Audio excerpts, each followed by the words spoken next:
Une interrogation légitime que l'on peut avoir dans le cas de la mise en place des tests antigéniques concerne l'appréhension des collaborateurs, les préparateurs, les pharmaciens qui vont peut-être rechigner à vouloir s'engager dans ces tests-là. Pour rappel, ils sont complètement libres de refuser de pratiquer les tests. Là, de ce côté-là, le cadre légal leur donne raison. Mais souvent, c'est une appréhension qui est un peu excessive. Et pour la lever, et les amener quand même à participer aux actions de dépistage, on peut donner un certain nombre d'éléments de langage. La première des choses, c'est peut-être déjà de faire le constat sur le risque euh, encouru par les professionnels de santé travaillant à l'officine depuis l'apparition de la Covid au mois de mars. Si on regarde un petit peu les données qu'on commence à avoir de manière empirique, on se rend compte qu'on a extrêmement peu de professionnels de santé au comptoir qui ont été contaminés par des patients. Vraisemblablement, on est dans moins de 5% des cas de collaborateurs ayant été diagnostiqués Covid+.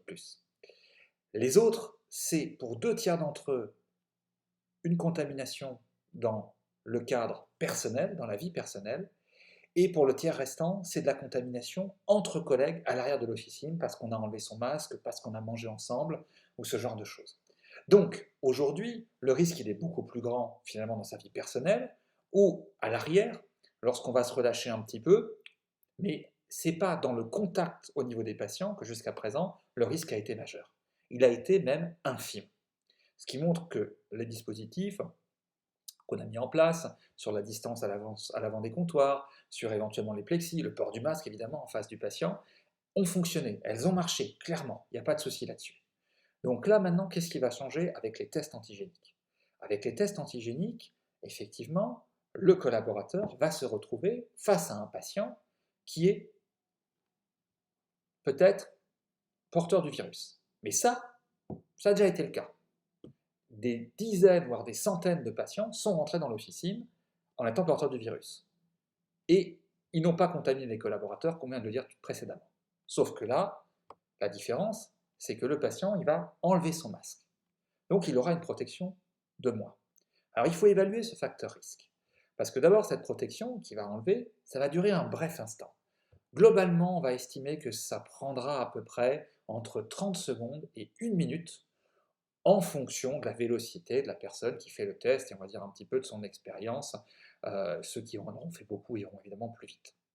Deuxième chose, de l'autre côté, le collaborateur, lui par contre, il est beaucoup mieux protégé. Puisque, premièrement, il va effectivement avoir un FFP2 qui va remplacer son masque classique, donc une protection beaucoup plus solide. Deuxième chose, une visière, une charlotte, une surblouse, des gants. Donc oui, le patient il est un peu plus à risque que quand il vient classiquement au comptoir. Par contre, le collaborateur est beaucoup mieux protégé. Donc le facteur risque est quand même très restreint. Et je pense aujourd'hui, c'est difficile de s'avancer, mais qu'il n'y a pas plus de risque à faire du dépistage antigénique qu'à recevoir des patients au comptoir. Et on peut tout à fait avancer quand même cette donnée au niveau des collaborateurs. D'autre part, on peut peut-être aussi rappeler que ça fait partie évidemment d'un rôle de professionnel de santé et que ça peut amener effectivement des aspects décisifs dans la lutte contre la Covid en France. Donc, pour une fois, on va solliciter peut-être même des préparateurs et on va leur dire, bah là, vous êtes pleinement professionnel de santé. Donc, ok, c'est vrai qu'effectivement, il y a un petit facteur risque, mais il est quand même grandement maîtrisé et c'est l'essence même du métier de professionnel de santé, d'être là, d'être présent lorsqu'il y a des enjeux sanitaires tels que la Covid-19 et qu'on peut effectivement agir de manière efficace pour empêcher sa diffusion. Bon. Alors ça, c'est du côté effectivement des peurs qu'il peut y avoir du côté des collaborateurs. Il peut aussi y avoir des peurs du côté des patients tiers, c'est-à-dire ceux qui ne rentrent pas dans l'officine pour venir se faire décontaminer, ne pensent pas être porteurs du virus, mais qui vont voir dans l'espace d'attente, alors qu'ils sont en train peut-être d'être servis à un autre comptoir, un patient qui va arriver en disant je viens parce que j'ai des symptômes, je pense que j'ai le Covid, est-ce que vous pouvez me dépister? Évidemment, ça va créer une appréhension chez les patients qui sont autour.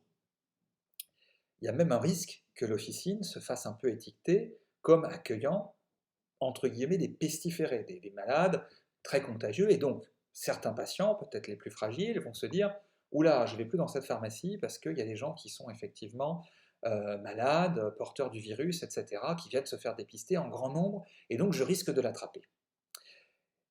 C'est fort probable. On a connu ça pour des hôtels qui avaient plusieurs structures et qui, dont l'une d'entre elles accueillait par exemple effectivement des patients malades du Covid. Et ben, finalement, les autres bâtiments, une fois que les clients étaient au courant, ben, ils ne fréquentaient plus cet hôtel parce qu'ils avaient cette peur de contamination. Et c'est un vrai risque pour la pharmacie.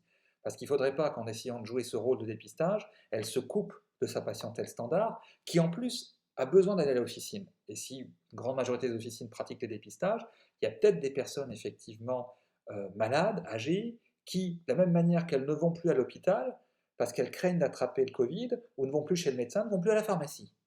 Donc ce risque-là, il faut absolument le maîtriser. Et du coup, il est intéressant d'aller étudier les alternatives qui sont aujourd'hui proposées pour la prise en charge des patients. C'est-à-dire recevoir le patient au niveau du SAS, le recevoir au niveau du guichet de garde, le recevoir éventuellement sur le parking, faire un prélèvement en drive. Donc, toutes ces alternatives permettent d'éviter de faire cohabiter le patient qui, entre guillemets, est sain et le patient qui serait porteur potentiel de la Covid-19. On est bien d'accord, si on fait ça, c'est pas parce qu'on voudrait éviter qu'ils se contaminent, parce qu'on a déjà eu plein de fois à l'officine des patients malades qui étaient dans la file d'attente à côté de patients sains et qui ne se sont pas contaminés avec le masque, etc. Sauf que là, ils vont le savoir. Et donc, c'est beaucoup plus psychologique. Du coup, mieux vaut essayer, si on peut y arriver, de ne pas les mélanger. En mettant une information dès l'entrée de l'officine, en disant ne rentrez pas dans la pharmacie si vous avez des symptômes, vous voulez vous faire dépister, appelez-nous, faites le tour, ce genre de choses. Donc ces dispositifs-là, il faut essayer de les déployer, surtout pour éviter que des patients se détournent de la pharmacie.